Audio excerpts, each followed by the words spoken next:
سمسم حالة الواسدة سمو فيني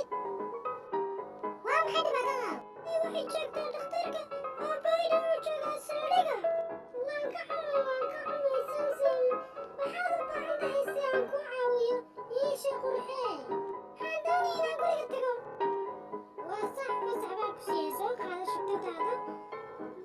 markay xaaladu noqoto ayaad soo noqoto doontaa iska ilaali baabuurta kana taxadir okay samsamey aad iyo aad iskaga taxadir macalin halkaad samsam u dirtay ee qabatay waxay qabatay guriga waxaana siiyey fasax yeelay hooyadeedna wax joogta dhakhtarka aabaheedna saldhiga hey hooyadeedna waa neeras